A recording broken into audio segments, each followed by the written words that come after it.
Esta es la historia de una revolución. Una revolución que cambió una nación con un pasado belicoso y empapado en sangre por una cultura que persigue el conocimiento espiritual y la paz interior.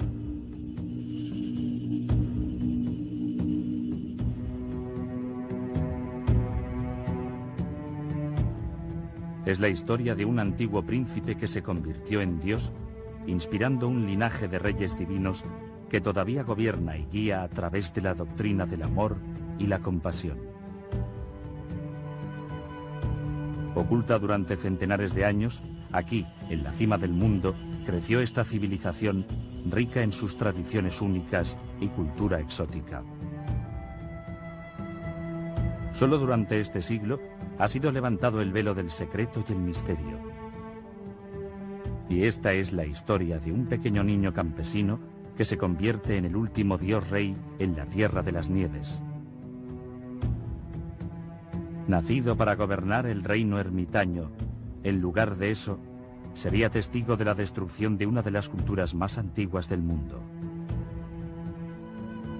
Esto es el Tíbet y el fin de los tiempos, nuestra última civilización perdida.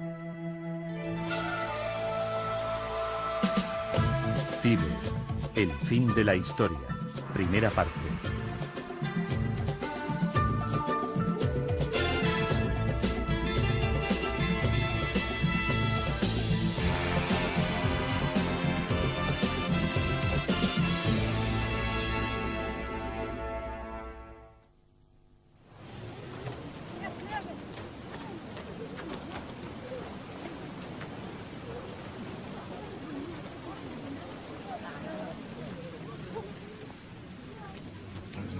Fue en 1970 cuando yo tenía 29 años. Fui a la India y al Nepal por primera vez. Y estando en Nepal, conocí a refugiados tibetanos. Y entonces me di cuenta de lo que les había ocurrido a los tibetanos. Eran unos seres como de otro mundo. Eran personas increíblemente perceptivas. Y su visión de la realidad era enteramente diferente de la mía. Y aunque no podía comunicarme bien con ellos, estaba claro que allí había ocurrido una gran tragedia. Comencé a leer más sobre la situación tibetana y me di cuenta del horror que había ocurrido. La casi total destrucción de un pueblo del cual el resto del mundo no conocía nada.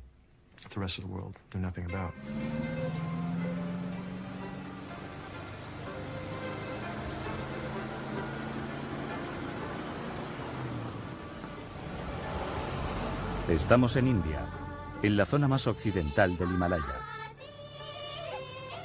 En este valle remoto se reúnen los peregrinos. Han pasado por desfiladeros de más de 5.500 metros de altitud, los más altos del mundo.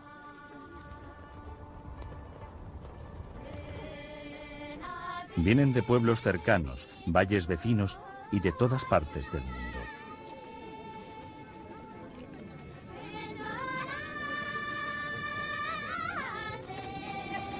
Vienen aquí porque son budistas, seguidores de una religión con 2.500 años de tradición.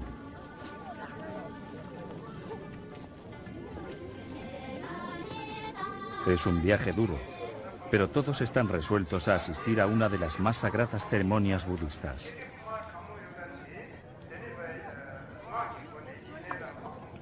Se trata del Kalachakra, que significa la rueda del tiempo.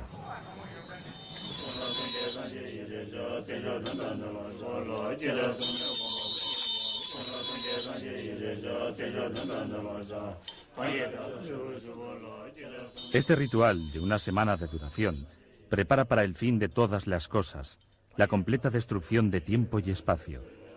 Los budistas creen que el mundo está entrando en una era apocalíptica.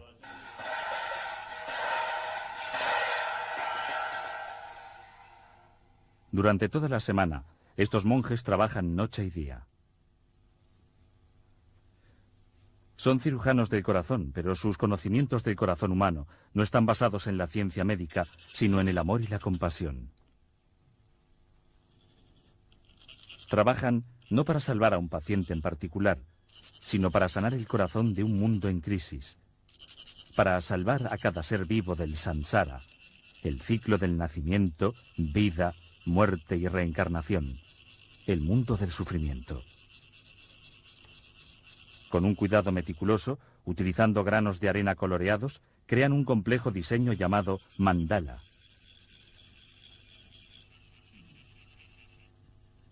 Es una especie de mapa que guía a los creyentes en el camino de la iluminación, más allá de las ilusiones del mundo material, el mundo de los objetos, para ayudarles en una esfera más alta de verdad espiritual.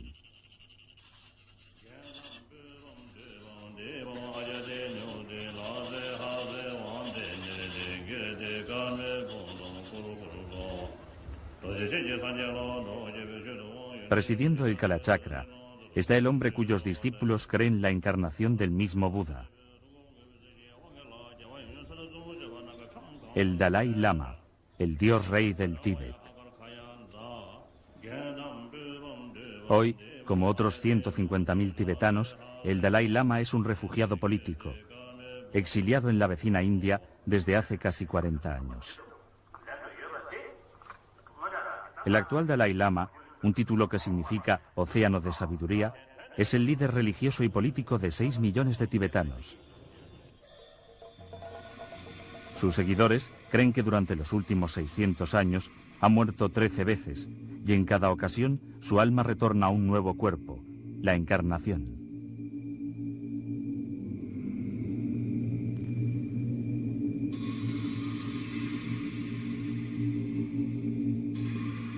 Estamos en 1933. El 13º Dalai Lama ha muerto.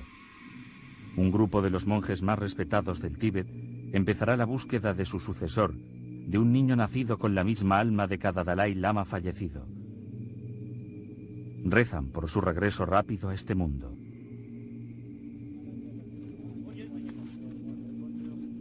Los grupos de búsqueda se extienden por toda la región.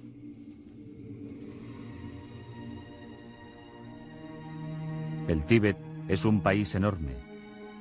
Tiene el mismo tamaño que Europa Occidental o que Alaska y Texas juntos. Durante milenios ha permanecido remoto y tranquilo tras las aparentemente impenetrables murallas del altiplano himalayo. La masa continental más grande de la Tierra, con las montañas más altas del mundo que se elevan 8 kilómetros hacia el cielo.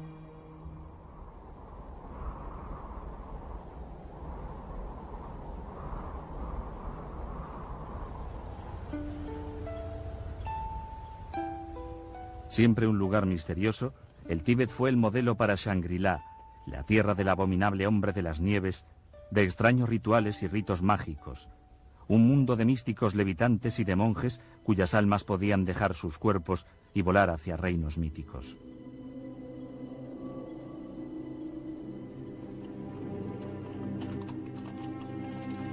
...1937...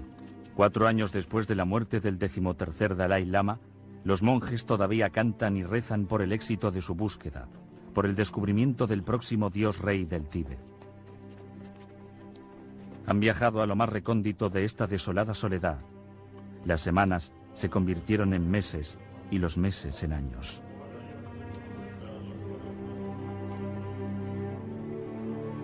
Los tibetanos creen que cada ser vivo tiene una sola alma, y que esta esencia pasa como una llama de un cuerpo al siguiente en el ciclo continuo de nacimiento, muerte y reencarnación.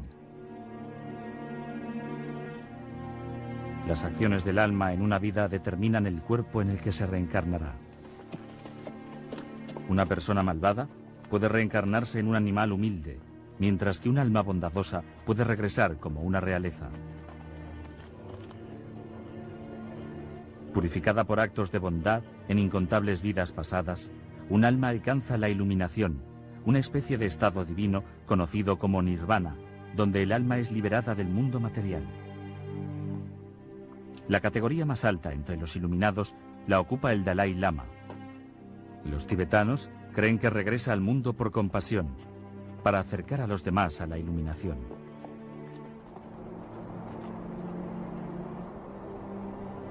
Varios indicios favorables llevaron a los monjes a creer que el lugar del regreso del Dalai Lama era la provincia oriental de Amdo. Se dice que días después de su muerte, la cabeza del 13º Dalai Lama se volvió en esa dirección, indicando dónde buscar.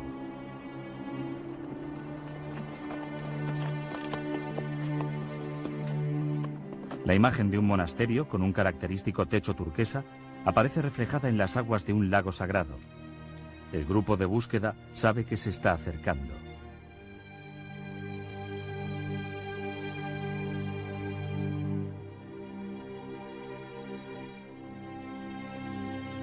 Una sucesión de arcoíris aparecen en un cielo despejado.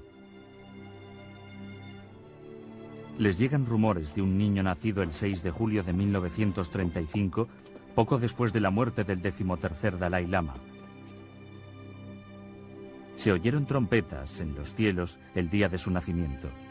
Se dice además que el niño habla de su casa en Lhasa, la lejana capital del Tíbet, un lugar que no ha visto nunca.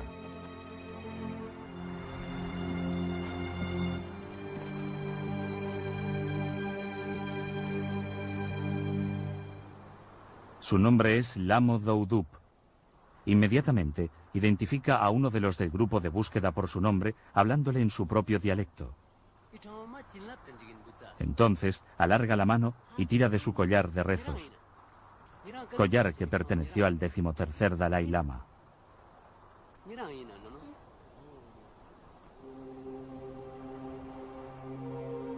Pero una prueba final espera al joven Lamo Doudub. Ordenados delante suyo hay varios objetos. Entre ellos, algunas de las antiguas posesiones del anterior Dalai Lama. El niño solo selecciona estas últimas. Para los monjes, es como si el Dalai Lama simplemente hubiera reclamado lo que era suyo.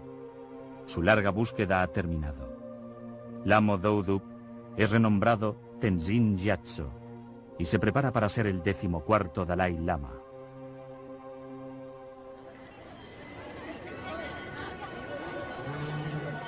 Estamos en 1940. Lhasa, la capital del Tíbet, se prepara para la entronización de su nuevo dios rey. Estas acuarelas fueron encargadas por Sir Basil Gould, el único representante de un gobierno occidental que presenció la más sagrada de las ceremonias. Las acuarelas son un documento detallado de una cultura que ya no existe. Una de las últimas imágenes de la única civilización teocrática del mundo, una sociedad dirigida por el clero que celebra la entronación de su mandatario supremo, tanto espiritual como secular.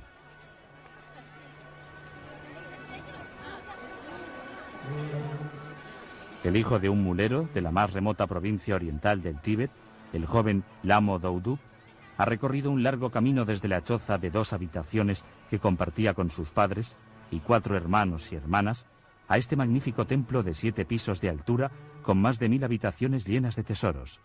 Se trata de Potala, el gran palacio de invierno de Lhasa. Pero esta no es la típica historia que lleva de la pobreza a la riqueza, ni tampoco tiene el final de un cuento de hadas. Caminando a través de los vastos vestíbulos y cavernosas salas de rezo de Potala, estatuas del pasado de santos tibetanos y maestros budistas, bajo sepulcros que contienen los restos mortales de sus 13 previas encarnaciones, el joven Dalai Lama soporta el peso de una antiquísima tradición sobre sus frágiles hombros.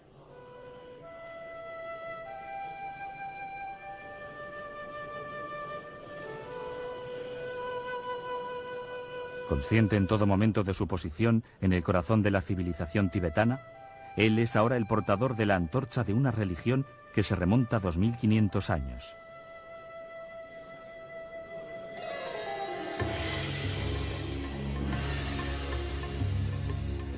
Los orígenes del budismo nos llevan al año 600 a.C., a las llanuras del nordeste de la India. Aquí ocurrió un suceso tan trascendental para los budistas como el nacimiento de Jesucristo para los cristianos. Hace 2500 años, un príncipe indio se sentó bajo un árbol sagrado. Invirtió varias vidas en la búsqueda de la verdad y prometió no levantarse hasta no haber solucionado el misterio de la existencia. Inmerso en una profunda meditación, conquistaría las oscuras fuerzas de lo engañoso. Al alba, cuando Venus apareció en el firmamento, él fue recompensado por su gran paciencia. Tocando el suelo, invocó a la tierra como testimonio del momento sagrado de su iluminación. Su nombre era Buda.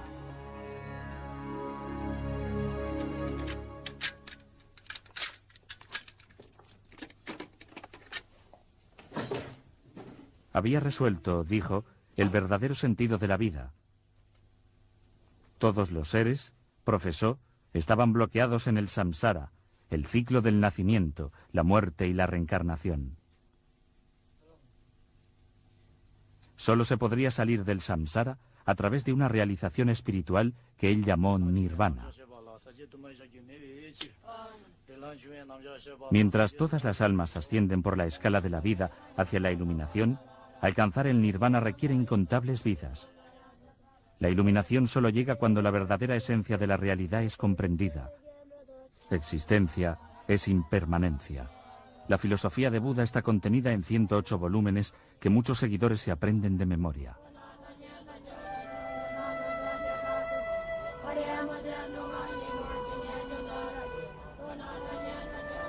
Tendrían que pasar 1500 años para que el budismo emigrara de las calurosas y polvorientas llanuras de la India a las montañas del Himalaya, donde finalmente se enraizaría. Aquí, en el techo del mundo.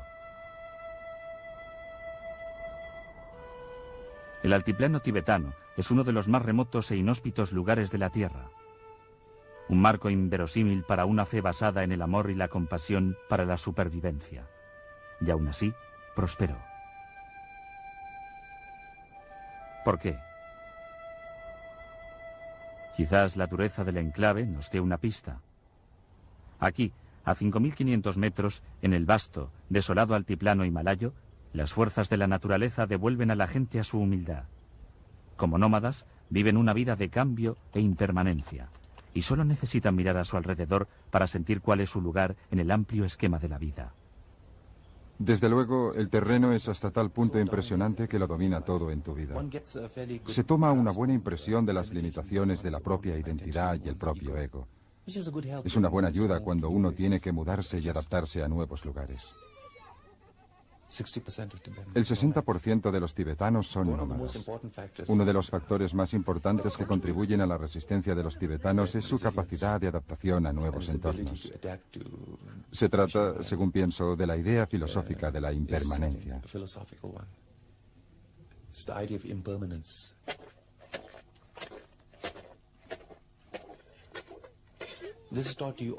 Esta se te enseña constantemente, se te martillea desde pequeño.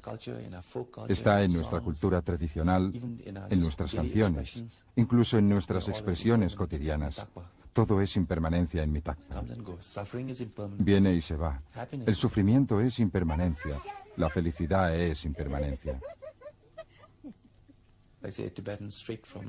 En mi opinión, un tibetano de las llanuras del norte, un nómada de Changtung que viaja a Nueva York, desde luego que se impresiona con la tecnología y con el Empire State. Pero sabe que al final del día, ese mismo día es también impermanente. Así que no le traumatiza. No le impresiona hasta el punto de pensar que no es nada, que no es inferior.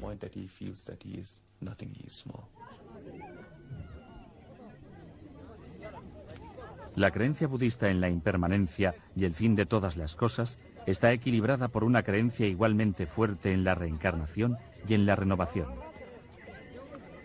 Un visitante importante ha llegado a este campamento nómada, un alto lama reencarnado, o Rinpoché, como son conocidos. Es un momento de emoción y gran honor.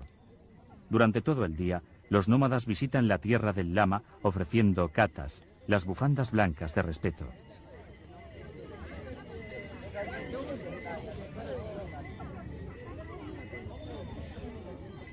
Jóvenes y mayores, indistintamente, han venido buscando su bendición.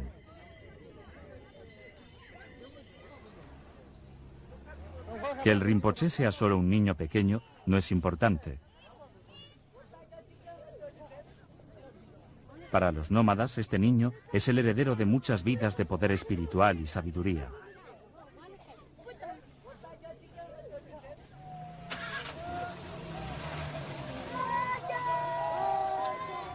En las décadas de 1930 y 1940 se estimaba que había entre 5 y 6.000 de estos lamas en el Tíbet.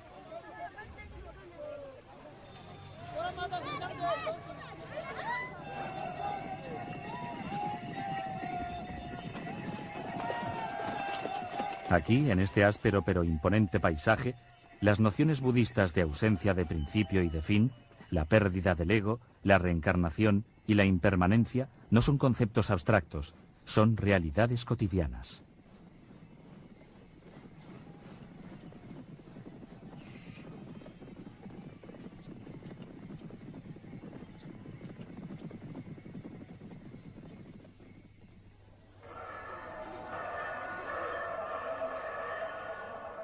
En un valle a menor altitud, a tan solo 3.800 metros, el Kalachakra está en su cuarto día.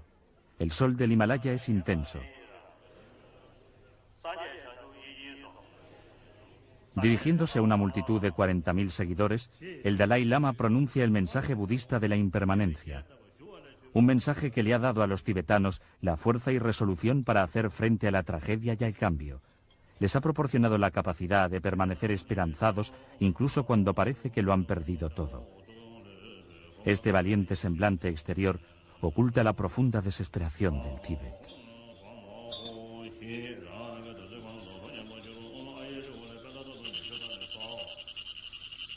En el pasado, el Kalachakra se celebraba cada 20 años.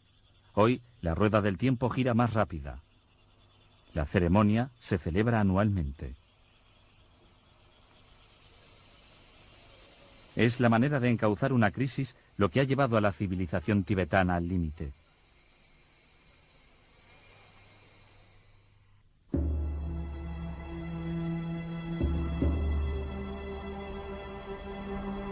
En el siglo VII, cuando llegó por primera vez el mensaje de amor y compasión de Buda, la gente aquí era tan salvaje y hostil como el mismo paisaje.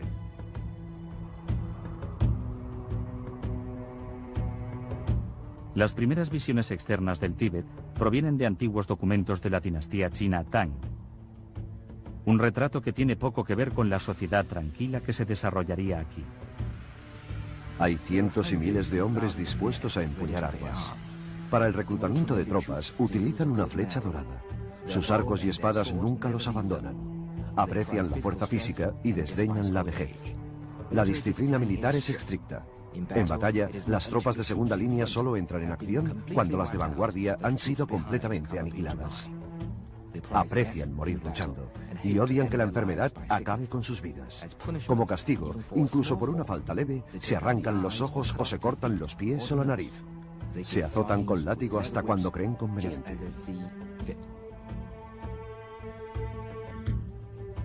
Los tibetanos eran unos conquistadores temidos en Asia, derrocaron la dinastía Tang y tomaron su capital varias veces. Derrocaron también diversas dinastías indias y conquistaron las ciudades de la Ruta de la Seda.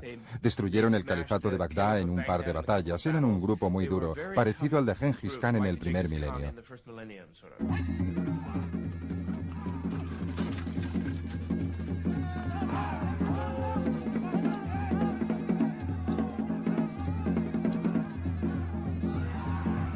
Con China y Burma al este, India al sur, Rusia al norte y los imperios arábigos al oeste, la expansión militar del Tíbet fue, según todos los indicios, impresionante.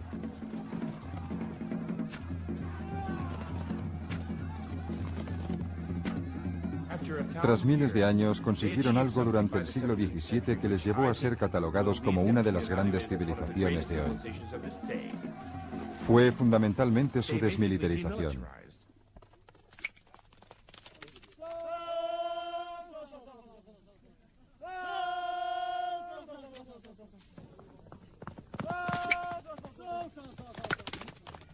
Todavía se pueden encontrar recuerdos de su pasado guerrero en los deportes nacionales del Tíbet, el polo y el tiro con arco.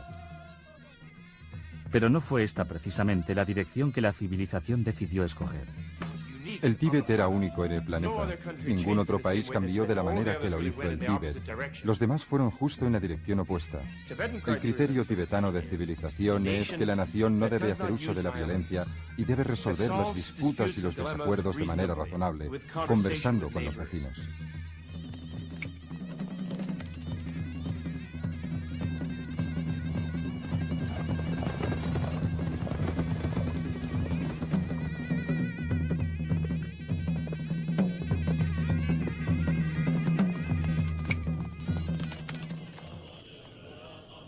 Desde las ruinas de su pasado agresivo, nacieron monasterios en todo el territorio.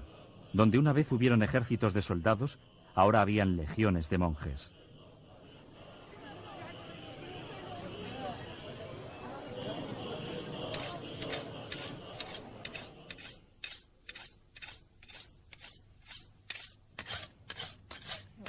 A finales del siglo XVII, la transformación del Tíbet era completa. La azada reemplazó a la espada. El templo sustituyó a la fortaleza.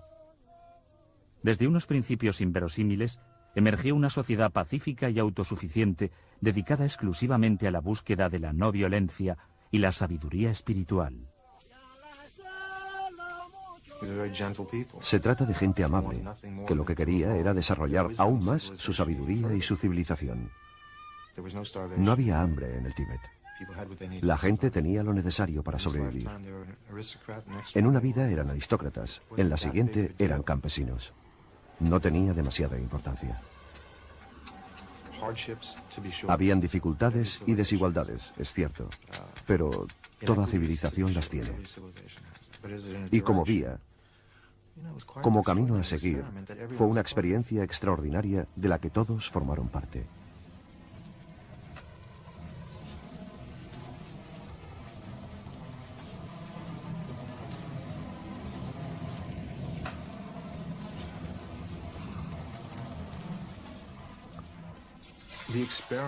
El experimento del Tíbet, parte del cual fue, como núcleo esencial, el ser una religión, el de crear una sociedad basada en los ideales del Bodhisattva, de un iluminado, de un altruista.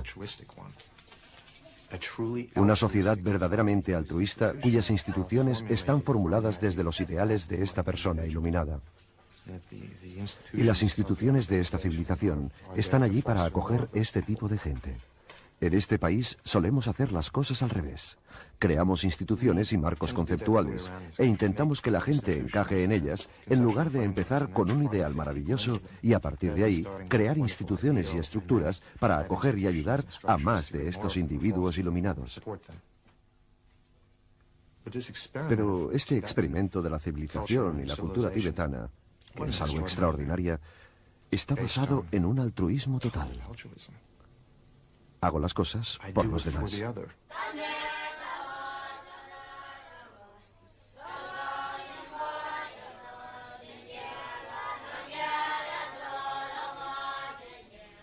A principios del siglo XX, había más de 6.000 monasterios en el Tíbet. Un cuarto de la población entraba en órdenes religiosas para llevar una vida de celibato y devoción espiritual. Era un motivo de gran orgullo para cada familia el que al menos un hijo entrara en el sacerdocio, a menudo antes de cumplir los 5 años. Este era el mundo en el que nació el 14º Dalai Lama. Me trataban como lo que era, un niño pequeño. Utilizaban a menudo la palabra fracaso cuando competíamos, y yo perdía con frecuencia. A veces me sentía tan infeliz que lloraba, pero a ellos no les importaba.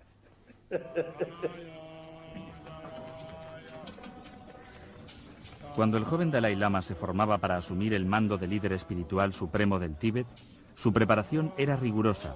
Incluía lógica, arte tibetano, medicina, poesía y filosofía. Memorizaría miles de estrofas de literatura budista y practicaría meditación 4 horas al día. El 75% del presupuesto del Tíbet se gastó en la educación de los sacerdotes y el mantenimiento de sus instituciones religiosas. Los monasterios permanecieron en el corazón de la cultura tibetana, tanto como templos de culto como instituciones de la más alta educación. Estos eran los Harvard y Yale del Tíbet, los grandes centros de aprendizaje que amparaban grandes bibliotecas del conocimiento, tanto espiritual como académico. Muchos miles de textos budistas fueron traducidos. Se publicaron nuevos tratados de medicina, astrología y psicología, tocando los temas más complejos de tiempo y espacio. A pesar de su alto grado de conocimientos, el Tíbet no tenía prensas mecanizadas.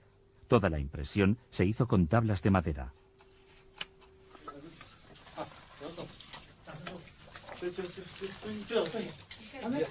El Tíbet desafía todas las nociones convencionales de la civilización moderna. Intelectualmente avanzados, espiritualmente sofisticados, y por otro lado, en muchos aspectos innegablemente primitivos.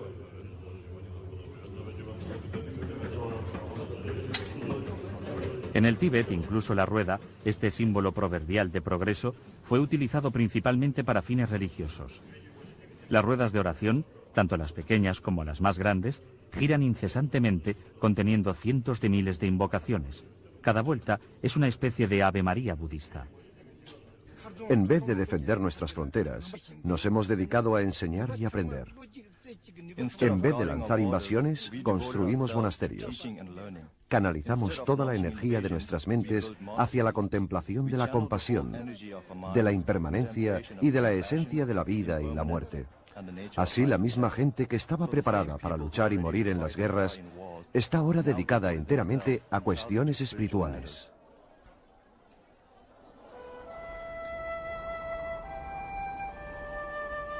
En muchos sentidos, los primeros años de Tenzin Gyatso fueron similares a los de miles de novicios que se preparaban para el sacerdocio, excepto en un detalle esencial. Él iba a ser el 14º Dalai Lama, el nuevo dios rey del Tíbet. No pudiendo recorrer las calles de Lhasa como los demás niños de su edad, el joven Dalai Lama escalaría hasta el techo del Potala con un telescopio para ver el reinado que había nacido para dirigir. Más allá de las estrechas calles de Lhasa, podía divisar los comienzos del otro Tíbet, el Tíbet de los grandes espacios vacíos. El Tíbet de los nómadas y los comerciantes.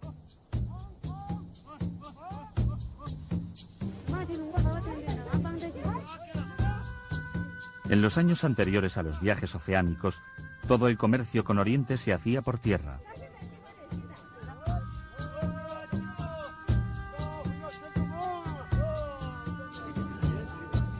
Las legendarias rutas de la seda iban de Venecia a Pekín, con caravanas de camellos llevando vidrio, pieles, espejos, coral rojo, sal, seda, especias y alfombras.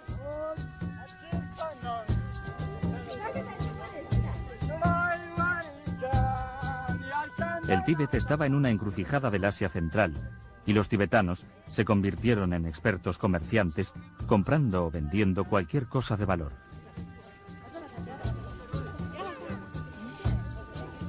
Pero la mercancía más importante con que los tibetanos podían comerciar era la religión y el poder espiritual de su sacerdocio. Durante 800 años, el Tíbet no se apoyó en un ejército para protegerse.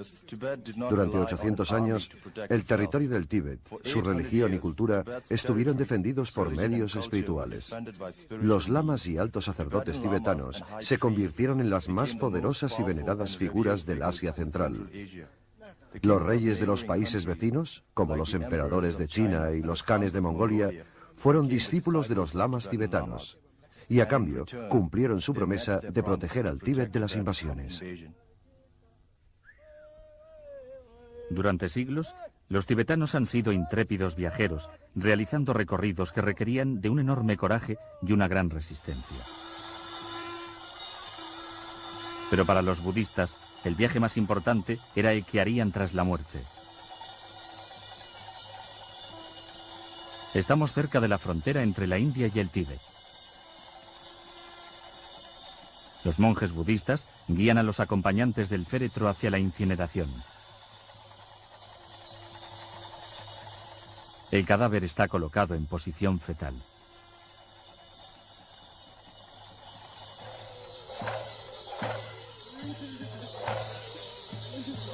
Los ritos funerarios son distintos, pero la muerte unifica todas las culturas en la experiencia universal del dolor.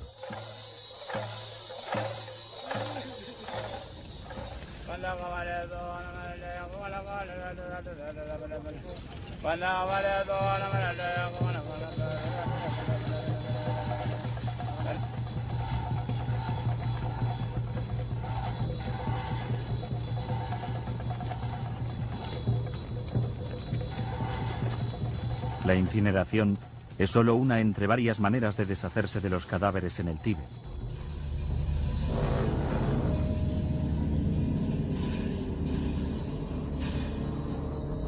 Otra es el llamado entierro celestial. El cadáver del fallecido es llevado a un lugar especial y luego troceado y dejado a los pájaros. En Occidente esto puede resultar chocante. Para los budistas tibetanos es el acto final de caridad, dejando que la materia propia, ya sin valor, quede para beneficio de otros, en este caso de los buitres.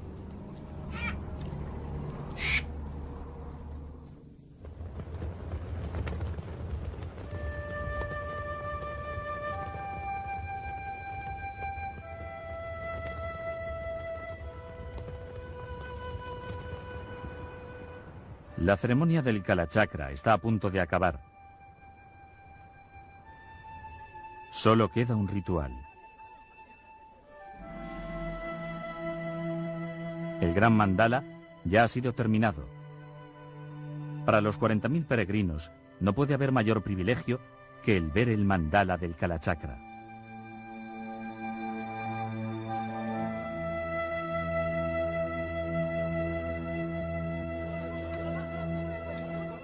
Aguardan pacientemente en fila.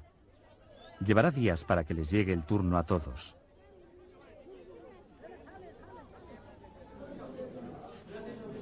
Pero asistir a esta enseñanza sagrada, finalmente ver el mandala del Kalachakra, será la culminación de sus vidas religiosas. Como el ganar un lugar en la barca de salvamento espiritual que nos ha de llevar de este mundo al próximo.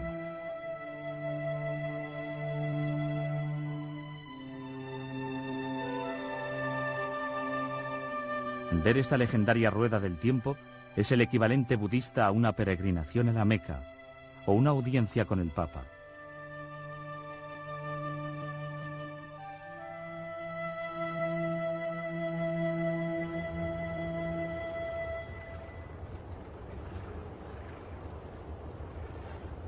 Todos los budistas dedican su vida a prepararse para la muerte. Esta es su manera de aceptar la impermanencia de todas las cosas. De la misma manera, el Tíbet, a lo largo de los años, siempre ha predecido la inevitable destrucción de su propia civilización. El genocidio caería sobre Shangri-La. Un holocausto, rompiendo la paz y el silencio de un mundo que apenas conocía el sonido de una máquina, y no digamos ya el de una ametralladora. Un país que creció tranquilo en un rincón atemporal de la historia fue sacudido hacia el presente y despertado en su peor pesadilla. Estamos en 1949. China, la nación más poblada de la Tierra, con un imponente ejército endurecido por la lucha y equipado con un modernísimo armamento, invade a su indefenso vecino. Alegando antiguas reivindicaciones territoriales, los chinos conquistan rápidamente lo que ellos llaman la Casa del Tesoro de Occidente. Durante años, los monjes tibetanos han rechazado airosamente la agresión china, cambiando poder espiritual y bendiciones por paz y protección. Pero en el fervor revolucionario del nuevo orden comunista de China, la religión está considerada como un veneno, y el Tíbet, una sociedad atrasada y supersticiosa con necesidad de una reeducación. En 1933, 16 años antes de la invasión china, el 13º Dalai Lama había predecido la destrucción de su compleja y única cultura. Si no nos arriesgamos a proteger nuestro territorio, nuestros líderes espirituales pueden ser exterminados sin dejar rastro. La propiedad y autoridad de nuestros monjes y lamas reencarnados puede ser eliminada. Nuestro sistema político desaparecerá por completo. Las propiedades de toda nuestra gente serán incautadas y la gente forzada a la esclavitud.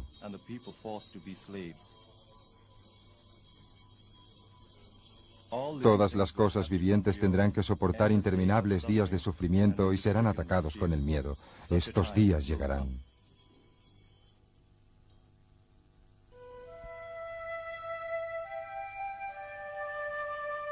Tras 10 años de ocupación china, el Dalai Lama decidió que no tenía otra alternativa que abandonar el Tíbet. En 1959, bajo el manto de la noche, el Dalai Lama, sus guardaespaldas y sus cortesanos huyeron de la ciudad sagrada hacia la India para no volver nunca. Solo tenía 23 años, aunque ya había presenciado los cambios más grandes que el Tíbet había experimentado en su larga y pacífica historia. 100.000 tibetanos le seguirían buscando asilo en la India, dejando a 1 millón que moriría con las atrocidades y hambrunas que vendrían después. Hasta ahora no tenemos conocimiento de qué ha pasado realmente en el Tíbet. Nuestra versión tibetana del Holocausto es sumamente imprecisa. No es muy distinta a la de los nazis.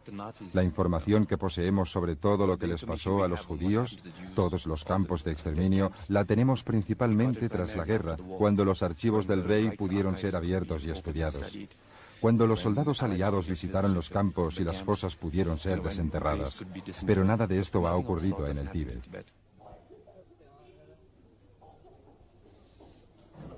Ami Panchen es ahora una monja budista. Su padre era el jefe en Gonjo, una región del nordeste del Tíbet. Tras su muerte, ella tomó el mando de la resistencia local y luchó ferozmente hasta su captura. Toda la gente que arriesgó su vida para proteger el Tíbet y nuestra religión fue asesinada o arrestada.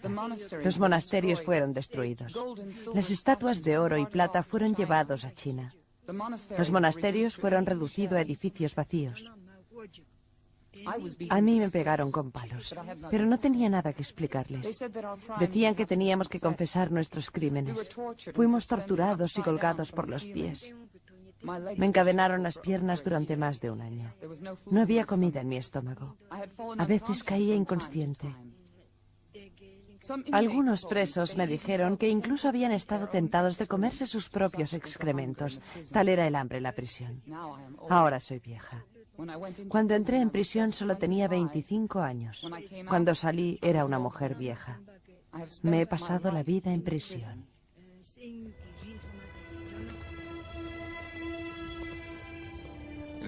Es una creencia anticuada el que la justicia prevalecerá. Quizás tengamos un lugar en la historia en el futuro. Pienso en la verdad del Tíbet y en las terribles calamidades que sufrió. Ahora los números son muy inexactos. Los cifran en 1.200.000 personas. Pero el alcance de las masacres, los asesinatos, la inanición y las hambrunas que hubieron en el Tíbet fueron tremendas, fueron colosales.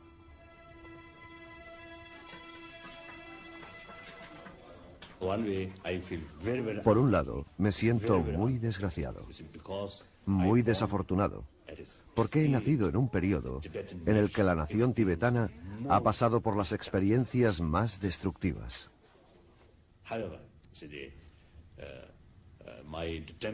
Sin embargo, mi determinación nunca flaquea. Merece la pena cada intento. Incluso si falla, no hay por qué arrepentirse.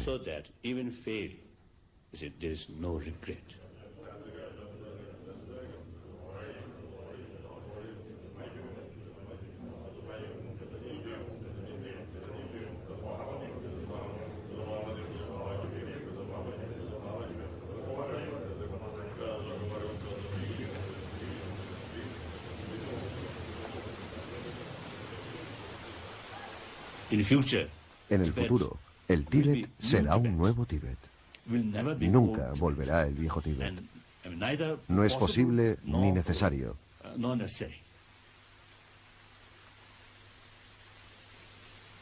Estoy bastante seguro de que podemos sobrevivir, pero esto depende mucho de la libertad tibetana. Si conseguimos algún tipo de autogobierno a través de una negociación con China, estoy bastante seguro de que podremos sobrevivir.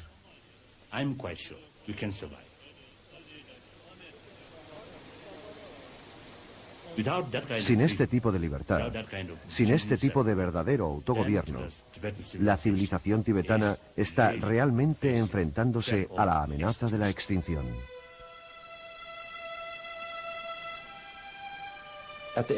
Al final del día, una civilización descansa sobre su propio suelo. La tierra es el principal requisito de una civilización. Y no solo desde un punto de vista nacionalista, también el del mero apego a la tierra. Tiene un olor propio. Tiene millones de cosas que ni siquiera podemos imaginar. Damos tantas cosas por sentadas cuando disponemos de ellas.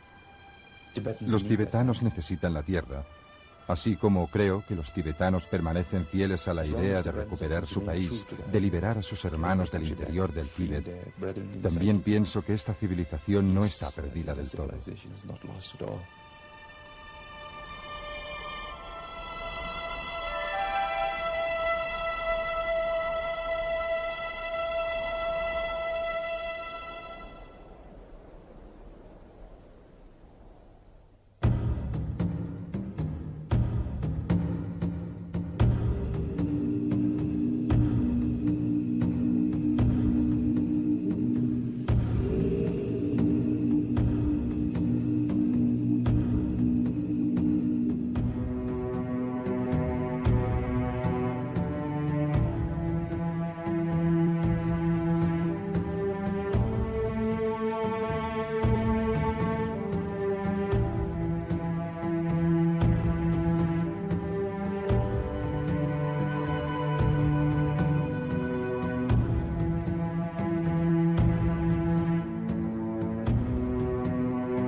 Oculta durante centenares de años, aquí, en la cima del mundo, creció esta civilización rica en sus tradiciones únicas y cultura exótica.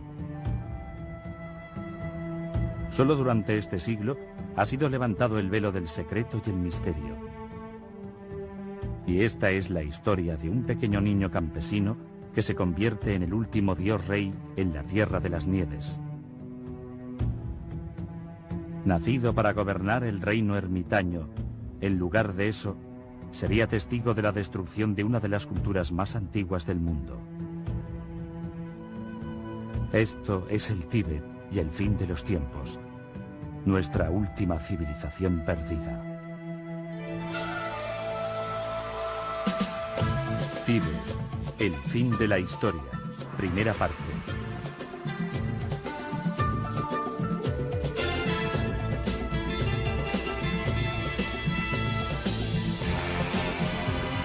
Del mundo no conozco. conocía nada.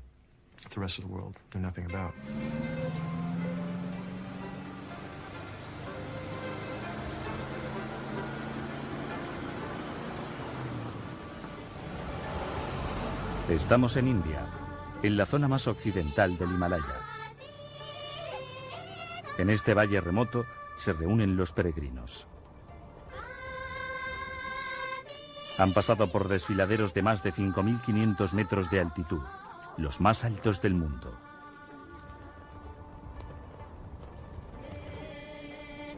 Vienen de pueblos cercanos, valles vecinos y de todas partes del mundo.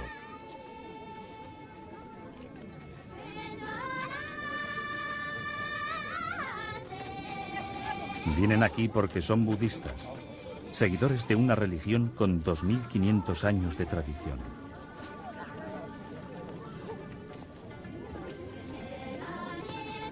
Es un viaje duro.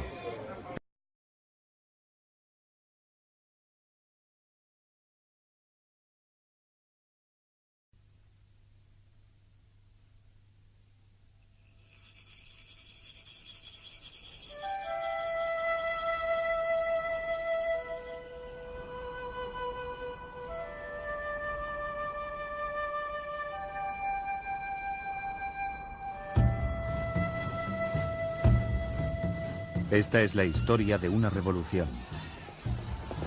Una revolución que cambió una nación con un pasado belicoso y empapado en sangre por una cultura que persigue el conocimiento espiritual y la paz interior.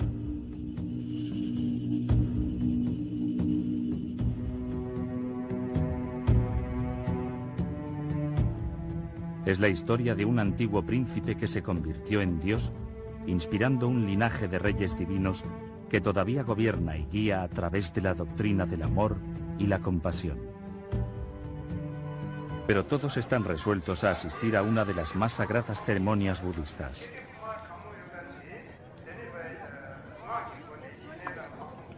Se trata del Kalachakra, que significa la rueda del tiempo.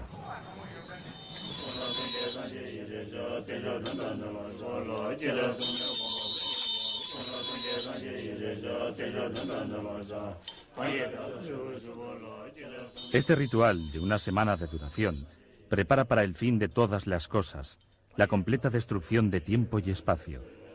Los budistas creen que el mundo está entrando en una era apocalíptica.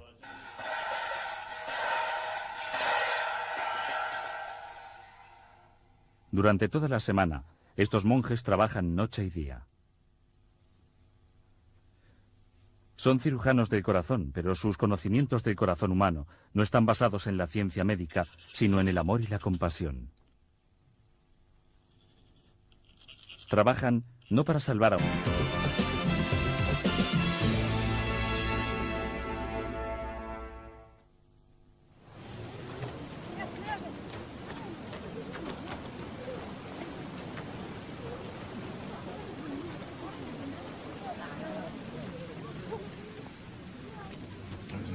Fue en 1970 cuando yo tenía 29 años.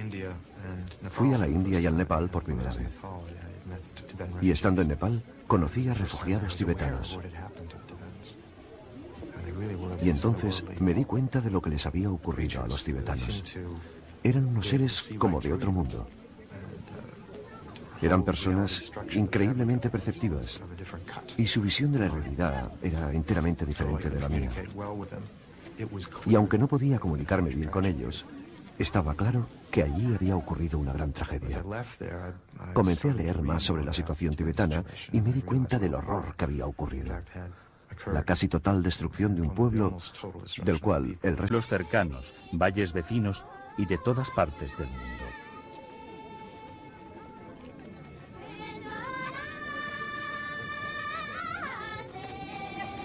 Vienen aquí porque son budistas, seguidores de una religión con 2.500 años de tradición.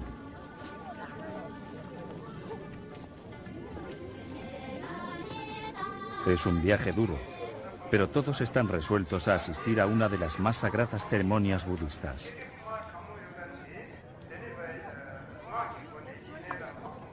Se trata del Kalachakra, que significa la rueda del tiempo.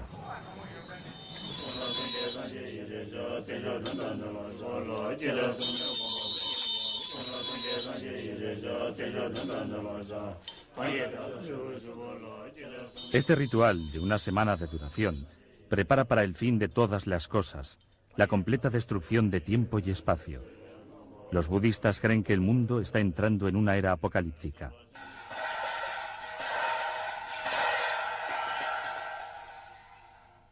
Durante toda la semana, estos monjes trabajan noche y día. Son cirujanos del corazón, pero sus conocimientos del corazón humano no están basados en la ciencia médica, sino en el amor y la compasión. Trabajan no para salvar a un paciente en particular, sino para sanar el corazón de un mundo en crisis, para salvar a cada ser vivo del samsara, el ciclo del nacimiento, vida, muerte y reencarnación, el mundo del sufrimiento. Con un cuidado meticuloso, utilizando granos de arena coloreados, crean un complejo diseño llamado mandala.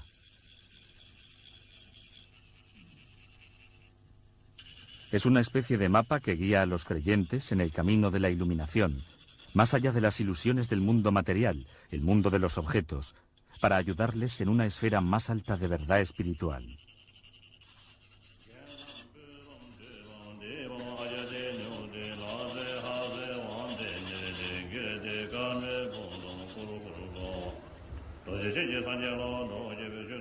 Presidiendo el Kalachakra está el hombre cuyos discípulos creen la encarnación del mismo Buda.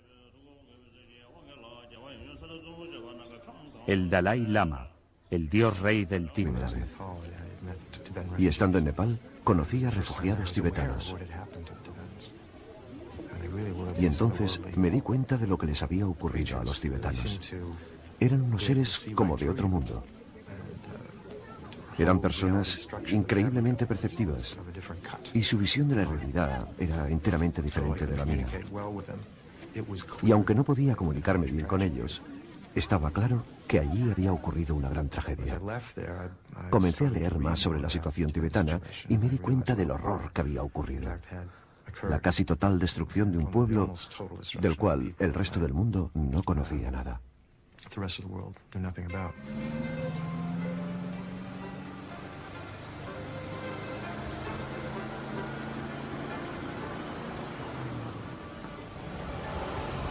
Estamos en India, en la zona más occidental del Himalaya. En este valle remoto se reúnen los peregrinos. Han pasado por desfiladeros de más de 5.500 metros de altitud, los más altos del mundo.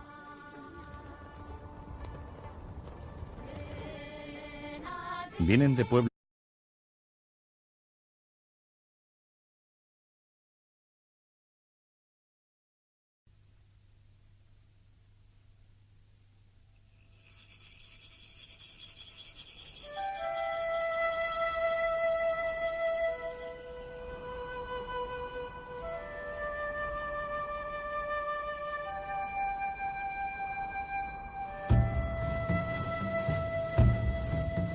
Esta es la historia de una revolución.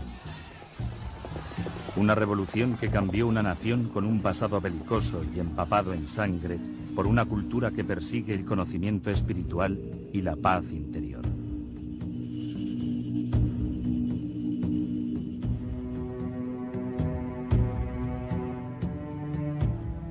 Es la historia de un antiguo príncipe que se convirtió en Dios, inspirando un linaje de reyes divinos que todavía gobierna y guía a través de la doctrina del amor y la compasión.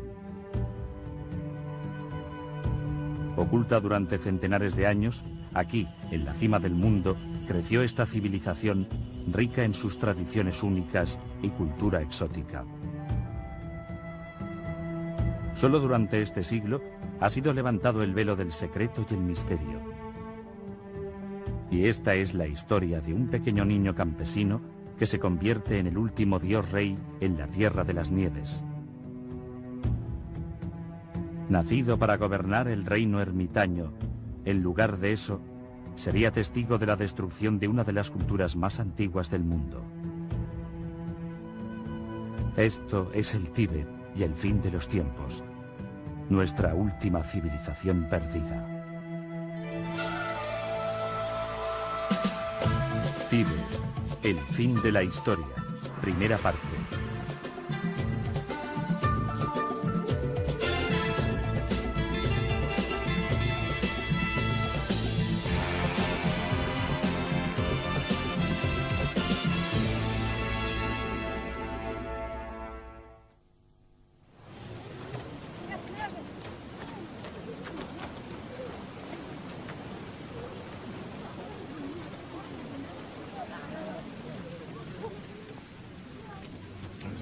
Fue en 1970 cuando yo tenía 29 años. Fui a la India y al Nepal por